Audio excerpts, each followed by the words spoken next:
In Ruchi Narayan's Guilty, Tanu Kumar refuses to be pitied and chastened in the aftermath of her rape, and her unapologetic fight defies the expectations that society imposes on the rape victim. The Swaddle presents Recasting. In Hindi cinema, sexual assault has often been depicted gratuitously, focusing on the helplessness of the victim more than the violence of the perpetrator. In popular films, rape scenes are even shown in a voyeuristic way, portraying the violation in graphic detail.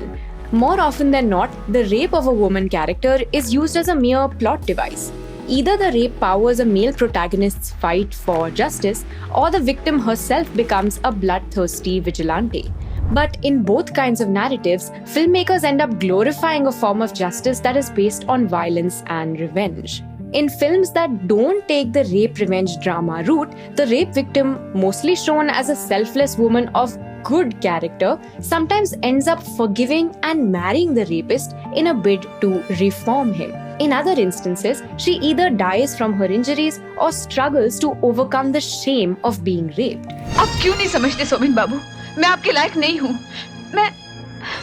मैं वो कजरी नहीं हूँ. The onus of helping her overcome this shame often falls on a good-hearted man who loves and accepts her so she can rejoin society.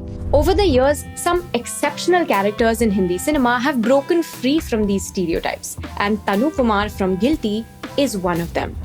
At the very outset, this small-town girl is shown to be a sexually confident woman who loves flaunting her body and makes no secret of her desires. She relentlessly flirts with the college heartthrob Vijay Singh, aka Vijay, even though he publicly mocks her advances. So one day when she claims that Vijay raped her, very few people believe that the sex wasn't consensual. The film is told from the perspective of Nanki, who's Vijay's girlfriend and Tanu's nemesis.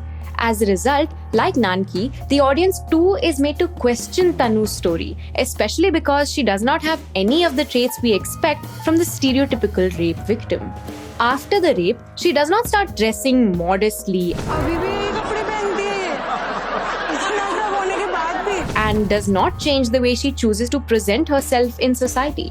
She is not overcome by shame and self-pity, does not have any evidence to present besides her own testimony, and she even accepts the money that Vijay's powerful family offers to silence her.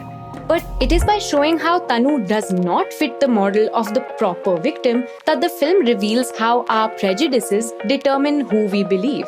Despite the hatred, harassment, and political power stacked against her, Tanu does not seek out a male savior and instead takes charge of her own narrative. आप लोग rally जरूर attend करिएगा. हमारा tweet जरूर retweet करिएगा. She embarks on a campaign for justice that does not verge on revenge, but instead demands accountability and the restoration of her dignity in the eyes of the public. Through her fight, she makes it clear that her story is hers to claim and that she will not be reduced to an object of pity, scorn, or ridicule. By tracing the various hurdles Tanu faces in her path, the film shows us how difficult it is for a survivor to be believed when she rejects the reduction of her identity to her trauma. Guilty also breaks existing stereotypes around rape in another important way. The actual rape scene in the film barely features Tanu and chooses to focus on the rapist and the terrifying violence of his act instead, driving home the point that it is the perpetrator's actions that matter, not the character of the survivor.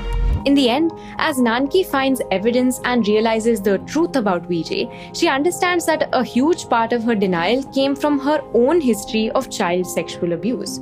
Realizing her mistake, Nanki extends support to Tanu, and together they publicly confront Vijay and mobilize the whole college to join Tanu's fight for justice. And just like that, we see someone who has been raped as a powerful protagonist who seeks justice on their own terms and whose identity goes beyond the confines of victimhood.